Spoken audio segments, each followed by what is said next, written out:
Assalamualaikum warahmatullahi wabarakatuh. Alhamdulillahirrabbilalamin. Wassalatu wassalamu ala rasulillah. Rabbi shrahli sadari wa yassirli amri wahlul uqdatan min lisani yafqahu qawli. Kembali kita bertemu dalam pelajaran sejarah Indonesia untuk kelas 11. Sebelum kita memasuki materi yang akan kita pelajari pada kesempatan kali ini, saya mengajak untuk kita semua bersama-sama membaca Ummul Quran, yaitu suratul Fatihah. Bismillah.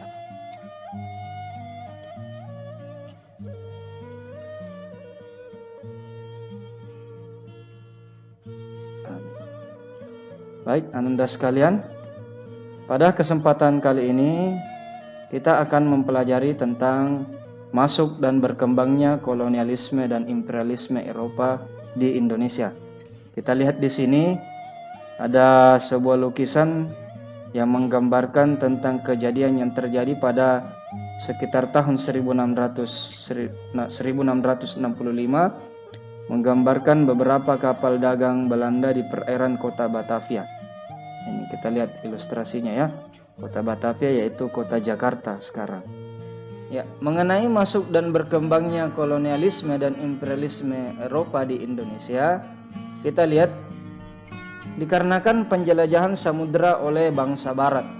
Ya, jadi zaman penjelajahan samudera merupakan suatu masa pada abad ke-15 sampai abad ke-17 ketika bangsa-bangsa barat atau bangsa Eropa banyak melakukan penjelajahan samudera mengelilingi dunia untuk menemukan komoditas barang dari dunia timur. Nah, pelopor penjelajahan samudera diantaranya bangsa Inggris, Spanyol, dan Portugal. Nah, apa kemudian yang melatar belakangi penjelajahan samudera tersebut? Kita lihat yang pertama adalah jatuhnya Konstantinopel pada tahun 1453 ke tangan Turki Ottoman atau Kerajaan Turki Utsmani yang kita kenal ya, seorang nama yaitu Muhammad Al-Fatih ya, atau Sultan Mehmed II. Ya, kenapa Konstantinopel? Karena Konstantinopel pada saat itu merupakan jantung atau pusat perdagangan ya di wilayah bagian barat ya, orang-orang Eropa ya, untuk membeli atau memperdagangkan komoditas tertentu itu di Konstantinopel. Ya, setelah jatuhnya Konstantinopel di kerajaan Turki Utsmani atau Turki Ottoman yang bernuansa Islam pada saat itu, sehingga orang-orang yang ada di Eropa, misalnya di Inggris, di Spanyol, di Portugal, tidak diperkenankan untuk datang ke Konstantinopel untuk membeli barang atau menjual komoditas tertentu dari Eropa. Nah, ini faktor yang pertamanya. Kemudian yang kedua, penemuan dan perkembangan baru di bidang teknologi maritim. Teknologi maritim yaitu teknologi perkapalan, kapal laut ya, seperti karavel, dan munculnya teori Kopernikus. Ya, kalau kita baca teori Kopernikus itu yang menjelaskan bahwasanya bumi itu bulat ya, bumi itu bulat. Nah, kemudian dari buku catatan perjalanan Marco Polo ya, yang telah melakukan penjelajahan samudera terlebih dahulu ya, dan adanya dorongan ya tentang paradigma goal, glory, dan gospel. Apa itu goal? Adalah mencari sumber kekayaan alam terhadap wilayah yang mereka datangi ya. Gold ini kalau dalam bahasa Inggris artinya emas ya. Tetapi gold yang dimaksud di sini bukan hanya emas saja, tetapi gold di sini adalah sebuah simbol untuk mengambil dan mencari dan mengambil ya kekayaan alam terhadap wilayah yang didatanginya. Ya. Glory adalah untuk menaklukkan daerah penjelajahan yang mereka yang mereka datangi ya. Ya, inilah yang mengakibatkan mereka ingin menjajah ya, kolonialisme dan imperialisme. Nah, kemudian gospel. Apa itu gospel? Ya, menyebarluaskan keyakinan mereka. Keyakinan mereka ya, orang Eropa mayoritas adalah Nasrani. Ya, sampai di sini Allah berfirman di dalam Al-Qur'anul Karim ya, a'udzubillahi minasyaitonirrajim, walan tarada ankal yahudu walan nasara hatta tattabi'a millatahum.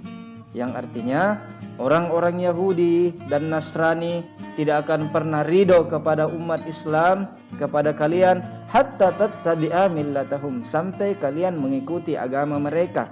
Ya, di dalam keyakinan pun ada kan yang disebut, ya, carilah domba-domba yang hilang, ya, carilah domba-domba yang tersesat. Artinya orang yang bukan Nasrani itu agar mereka berusaha menjadikan mereka menjadi Nasrani, atau lebih kita kenal dengan istilah Kristenisasi. Nah, ini gospel. Jadi ingat, dorongan untuk menerapkan paradigma gold, glory, dan gospel. Selanjutnya kita lihat kronologi kedatangan bangsa Eropa ke Nusantara. Nah, ini panjang ya kalau mau dijelaskan ini. Namun saya perlihatkan kronologinya, urutannya. Yang pertama, pada tahun 1511, ya, seorang penjelajah yang bernama Alfonso de Albuquerque berhasil menguasai kota pelabuhan yang ada di Malaka. Yang mana itu Malaka? Ini Malaka, ya, Maluku. Nah, kemudian pada tahun yang kedua, pada tahun 1521, ya, Sebastian de Calno yang berkebangsaan Spanyol berlayar bersama Ferdinand Magellan. Setelah Ferdinand Magellan meninggal, ia melanjutkan perjalanan pulang ke Spanyol melalui Tidore atau Maluku, ya, Maluku Timur, dan menyeberangi Samudra Hindia. Kemudian yang ketiga, pada tahun 1579, Sir Francis Drake berlabuh di kerajaan Ternate. Sama di sini semua ini, kerajaan Ternate, dan dijamu oleh Sultan Ternate Baabullah. Kemudian yang keempat, ya, pada tahun 1596, ya, Cornelis de Houtman tiba di Banten, di sekitar sini, daerah Jawa Barat, ya. Tiba di Banten dengan menggunakan 4 kapal. Ya. Kemudian yang kelima, James pada tahun 1602, James Lancaster berkebangsaan Inggris yang melakukan pelayaran ke Indonesia. Kapalnya tiba di Aceh, di ujung bagian barat Indonesia. Kemudian yang keenam, James Cook, pelaut terkenal Inggris, setelah melakukan pelayaran di Australia, singgah di Batavia yang sekarang kita kenal dengan Jakarta, yang kapalnya mengalami kerusakan. Nah, ini kronologi kedatangan bangsa Eropa ke Nusantara. Nah, biasa juga kita mungkin kalau di pelajaran IPS di SMP dulu kita mengingat bahwasanya orang Eropa itu datang ke Nusantara. Ya, jadi pada saat itu dari Sabang sampai Merauke ini, ya, peta yang kita lihat ini belum bernama Indonesia, ya, tapi masih bernama Nusantara, ya. Oke, apa yang mereka cari adalah rempah-rempah. Ya, betul. Ya, rempah-rempah. Oke. Selanjutnya kita masuk dari pengertian tentang kolonialisme. Ya. Karena judul pelajaran kita, judul besar dari materi ini di bab 1 adalah masuk dan berkembangnya kolonialisme dan imperialisme Eropa di Indonesia. Jadi kita harus tahu apa yang dimaksud dengan kolonialisme. Berasal dari kata koloni atau wilayah kekuasaan, ya, dan isme artinya paham. Ya, kalau kita pelajari pelajaran biologi, biasa kita dengar istilah ini, ya, koloni. Nah, jadi paham yang menganut adanya pengembangan kekuasaan suatu negara atas wilayah beserta manusianya yang berada di luar batas negaranya. Di luar batas negaranya artinya di luar negara mereka. Jadi ini ilustrasinya. Ketika bangsa Eropa pertama kali tiba datang ke Indonesia atau Nusantara.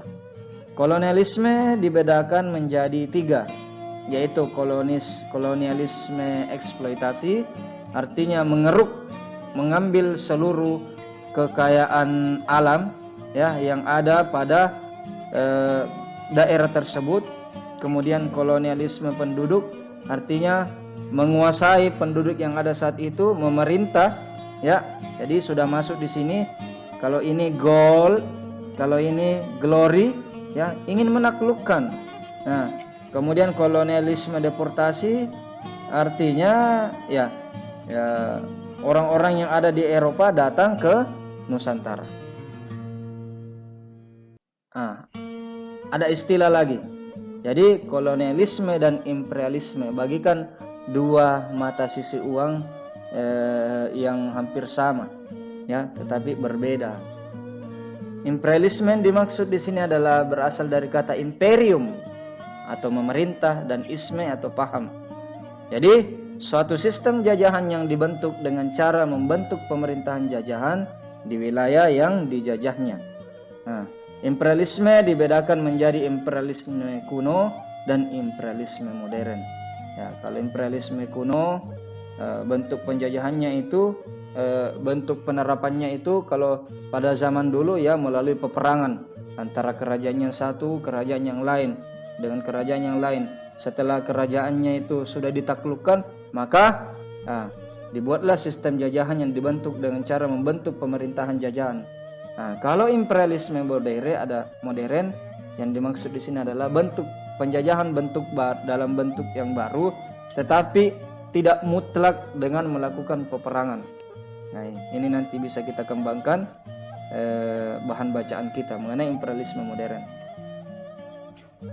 Nah, tadi dijelaskan tentang bangsa Inggris, bangsa Portugis, dan bangsa Spanyol.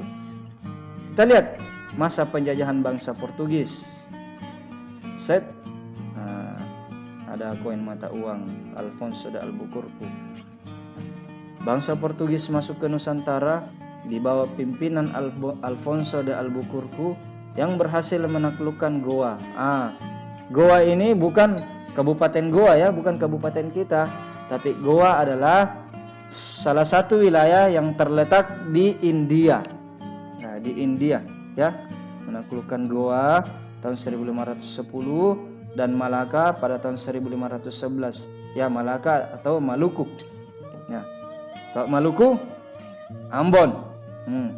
Sejak saat itu, Portugis menguasai perdagangan rempah-rempah dari Asia ke Eropa.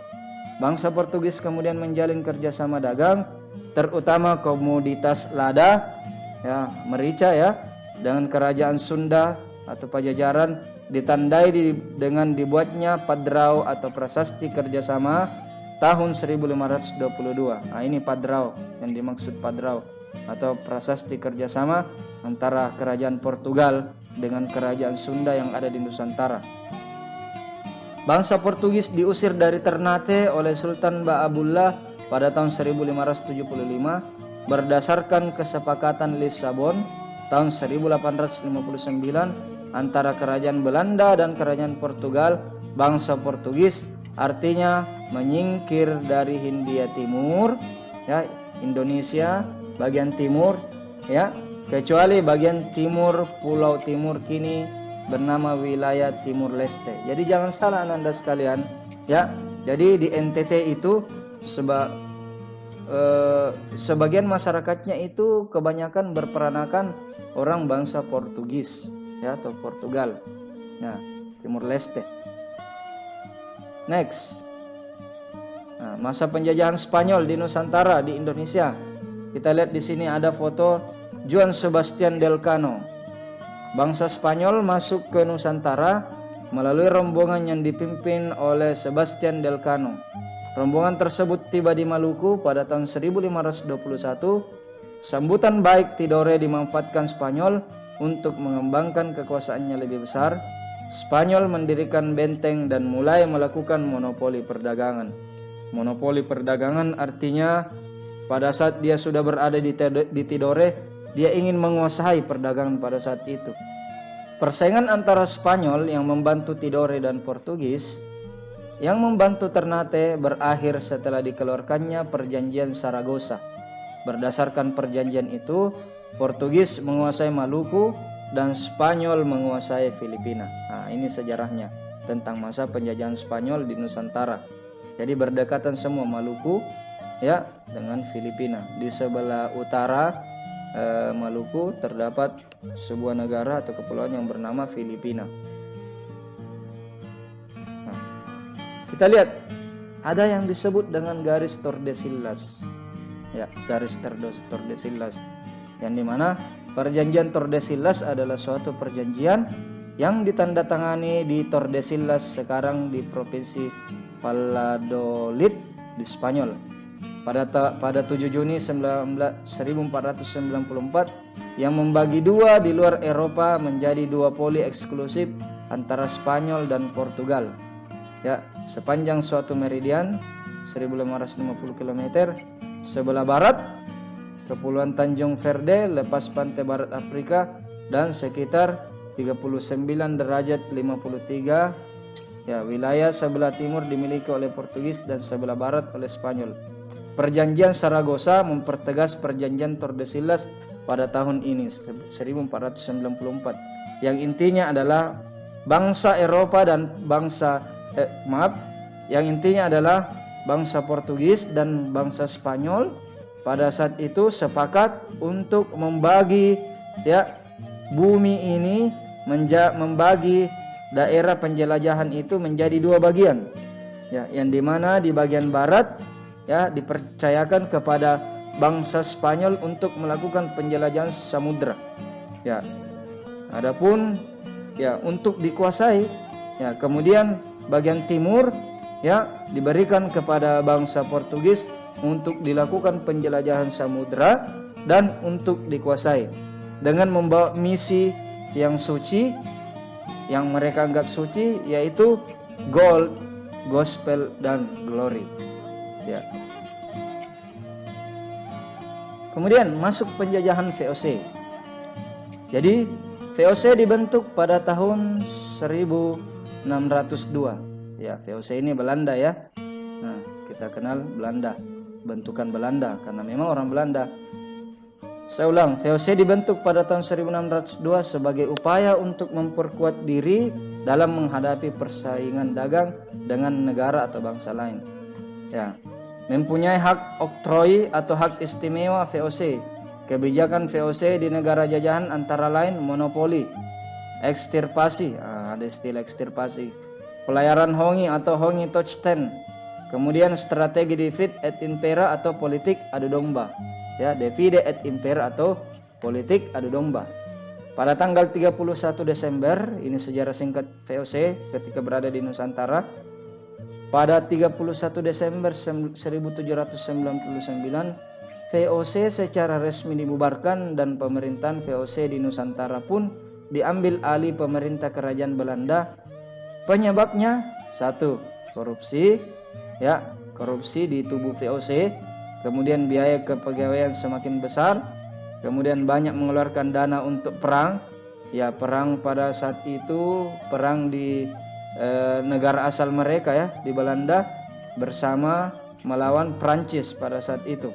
Kemudian persaingan dengan kongsi dagang lain, yaitu dari Portugal dan dari Inggris. Nah, masa penjajahan VOC kita lihat di sini seorang tokoh bernama Peter Both. Nah, Peter Both, kebijakan dan keberhasilan Peter Both antara lain: satu, membangun markas besar VOC di Ambon, berhasil mengadakan perjanjian dagang dengan Maluku, menaklukkan Pulau Timur, mengusir Spanyol dari Tidore. Ya, tadi ingat kita lihat tadi ada tampilan slide bahwasanya persaingan dagangnya dengan bangsa lain ya persaingan dagangnya ini adalah diantaranya bangsa Spanyol selain dari bangsa Inggris dan juga Portugal. Kemudian meski berkantor pusat di Ambon, Both juga mendirikan kantor dagang VOC mula-mula di Banten ya, di Indonesia bagian barat, tepatnya di Jawa Barat, kemudian di Jayakarta pada tahun 1611. Masa penjajahan VOC. Di sini ada kita lihat lagi salah satu gubernur VOC yang bernama Jan Pieterszoon Koen atau JP Koen. Ya. Kebijakan dan keberhasilannya adalah memindahkan markas besar VOC dari Ambon ke Jayakarta. Nah, mengusir orang Inggris di Pulau Run yang diam-diam tetap melakukan perdagangan dengan penduduk Banda. Nah, mengusir dan melenyapkan penduduk asli Banda. Wow. Menerapkan kebijakan ekstirpasi. Nah, kemudian ada lagi kita lihat masa Herman Willem Daendels, ya, yang kemudian membentuk Republik Batak di bawah pemerintahan Louis Napoleon. Ya, jadi sejarah telah mencatat bahwasanya peperangan yang terjadi di Belanda ketika berhasil ditaklukkan Belanda, ya, berhasil ditaklukkan oleh kerajaan Prancis pada saat itu. Nah, maka Louis Napoleon Bonaparte yang sebagai kaisar Prancis pada saat itu, ya, memerintah Belanda atas nama Prancis. Kemudian dikirimlah Herman Willem Daendels ke Nusantara untuk menjalankan pemerintahan di Hindia Belanda dengan tugas utama mempertahankan Pulau Jawa dari serangan Inggris. Jadi betul-betul ini negara kita, ya, bangsa kita merupakan perebutan, ya, oleh orang Eropa. Kenapa? Karena Allah Subhanahu wa taala memberkahi tanah air kita ini dengan kekayaan yang melimpah. Nah, kebijakan yang paling terkenal dari Herman Willem Daendels adalah membangun jalan raya pos, ya, The Groot Postweg dari Pulau Anyer. Kita lihat di sini, dari Pulau Anyer hingga Panurukan sepanjang 1100 km. Jalan raya ini untuk mempermudah mobilitas pasukan di Jawa. Kita lihat di sini, dari Pulau Anyer sampai Panurukan, 1100 km. Daendels dipanggil kembali ke Belanda pada tahun 1811 dan digantikan oleh Jan Willem Janssens. Pasukan Inggris mendarat di Batavia pada 4 Agustus 1811 dan berhasil menguasai kota tersebut. Pada 18 September 1811, Janssens menandatangani kapitulasi Tuntang sebagai tanda resmi penyerahan Hindia Belanda kepada Inggris. Oke, jadi setelah Prancis yang menjajah kita, kembali kita dijajah oleh Inggris. Nah,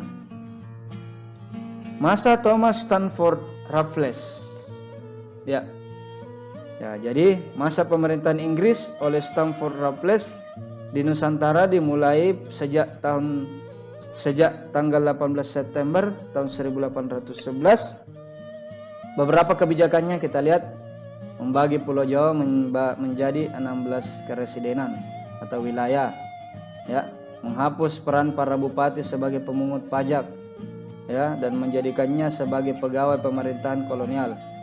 Nah, menetapkan sistem sewa tanah, ya, memberi kebebasan kepada para petani untuk menanam tanaman yang laku di pasaran dunia, ya. Pemerintahan Raffles berakhir pada 1816 dan digantikan oleh John Vendal Jr. Konvensi London 1814 berisi kesepakatan agar Inggris mengembalikan tanah jajahan Hindia Belanda kepada Belanda.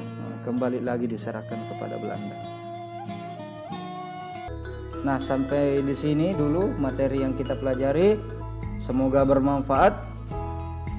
Marilah kita bersama-sama menutup pembelajaran kita pada kesempatan kali ini dengan mengucapkan hamdalah, alhamdulillahirabbil alamin, dan doa kafaratul majelis. Subhanakallahumma wa bihamdik, asyhadu an la ilaha illa anta, astaghfiruka wa atubu ilaik. Assalamualaikum warahmatullahi wabarakatuh.